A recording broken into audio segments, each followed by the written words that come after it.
বুধবাৰে 50 সংখ্যক কাৰ্বি যুৱ মহোৎসৱত অংশগ্ৰহণ কৰিব নোৱাৰিলে দেশৰ ৰাষ্ট্ৰপতি দ্ৰৌপদী মুৰ্মু।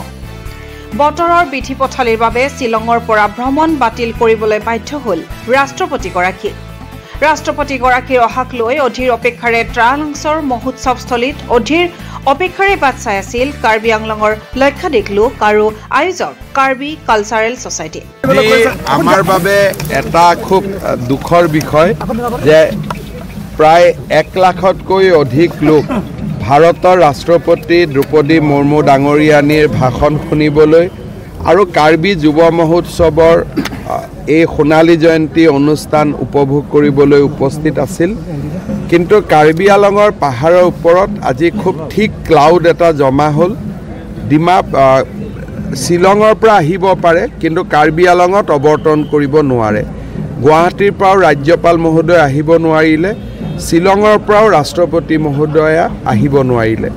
মই ৰাতিপুৱা 5টা বজাতে গাড়ী দি অহাৰ কাৰণে উপস্থিত হ'ব পাৰিলোঁ।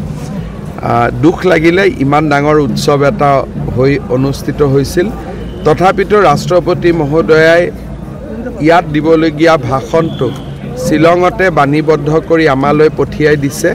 আমি সেইটো সন্ধিয়া ইয়াতে ৰাইজৰ মাজত আমি প্ৰকাশ কৰিম।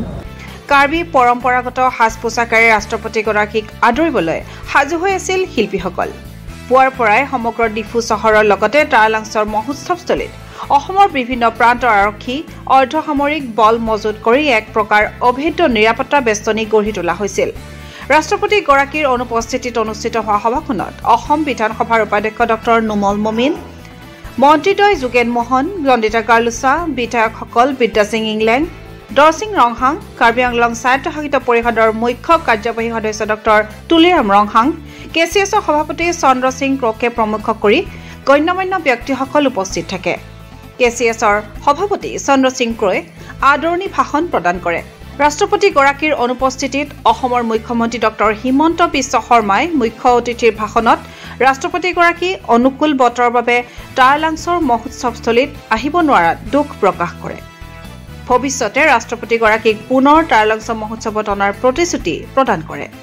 মনটো অলপ বেয়া, কাৰণ বতৰৰ কাৰণে ৰাষ্ট্ৰপতি মহোদয়া ইয়াত আহিব নোৱাৰিলে আৰু ময়ো ৰাতিপুৱা বতৰ বেয়া বুলি 4টা বজাতে গুৱাহাটীৰ পৰা আহিলোঁ। কিন্তু ভাবিছিলোঁ ৰাষ্ট্ৰপতি মহোদয়া আহি পাব, তেখেতে আহি পাব নোৱাৰিলে। তাৰ বাবে তেখেতে আপোনালোকৰ বাবে এটা ভিডিঅ' মেছেজো 20 মিনিটৰ বনাইছে। আমি ট্ৰালাংছ ইউথ ফেষ্টিভেলৰ সময়তে সেইটো আপোনালোকৰ বাবে মুকলি কৰি দিম আৰু মই প্ৰতিশ্ৰুতি দিছোঁ যে অহা বছৰ যেনে তেনে ৰাষ্ট্ৰপতি মহোদয়াক ইয়ালৈকে আমি আনিম। সেই প্ৰতিশ্ৰুতি মই আগতীয়াকৈ আপোনালোকক দিব বিচাৰিছোঁ। আনহাতে উত্তৰ পূৰ্বাঞ্চলৰ আটাইতকৈ পুৰণি কাৰ্বি যুৱ মহোৎসৱলৈ এতিয়াৰে পৰা ৰাজ্য চৰকাৰৰ তৰফৰ পৰা বছৰি 3 কোটি টকা আৰ্থিক সাহায্য প্ৰদান কৰি যাব বুলিও আশ্বাস প্ৰদান কৰে। ভৱিষ্যতে কাৰ্বি যুৱ মহোৎসৱক বিশ্ব দৰবাৰলৈ লৈ যাবলৈ KCSৰ লগতে অসম চৰকাৰেও যুটীয়াভাৱে প্ৰচেষ্টা চলাই যাব বুলিও কয়। মই নিঃসন্দেহে ক'ব পাৰোঁ যে এই কাৰ্বি যুৱ মহোৎসৱ উত্তৰ পূৰ্বৰ আটাইতকৈ পুৰণি লোক সংস্কৃতিৰ অনুষ্ঠান, আটাইতকৈ পুৰণি যুৱ মহোৎসৱ। 50 বছৰ সুকলমে ই পাৰ কৰাটো কাৰ্বি সমাজৰ বাবে এক গৌৰৱৰ বিষয়। যোৱা 50 বছৰৰ সফলতাক বুকুত বান্ধি আমি এই যুৱ মহোৎসৱ দেশৰ ভিতৰতে এটা অগ্ৰণী যুৱ মহোৎসৱলৈ আমি ৰূপান্তৰ কৰিব পাৰোঁ।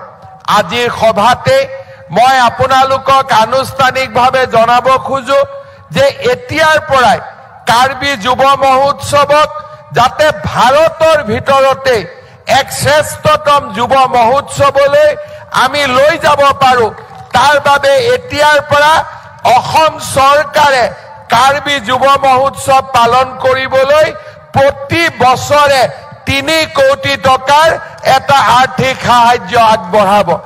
এই 3 কোটি টকা ৰাজ্যৰ সাংস্কৃতিক বিভাগে প্ৰতি বছৰে আমাৰ কাৰ্বি আংলং যুৱ মহোৎসৱৰ বাবে প্ৰদান কৰিব। তাৰ লগতে কাৰ্বি আলং অট'নমাছ কাউন্সিল আৰু কাৰ্বি আলঙৰ ৰাইজৰ সহযোগত এই যুৱ মহোৎসৱক আমি ভাৰতৰ ভিতৰতে এটা সৰ্বশ্ৰেষ্ঠ যুৱ মহোৎসৱলৈ ৰূপান্তৰ কৰিম আজি সোণালী জয়ন্তীৰ দিনা তাৰ বাবে আমি আকৌ এবাৰ সংকল্প গ্ৰহণ কৰিছো টাৰলাংছৰ পৰা কামৰুল খানৰ ৰিপৰ্ট আসাম টাইমছ পোষ্ট।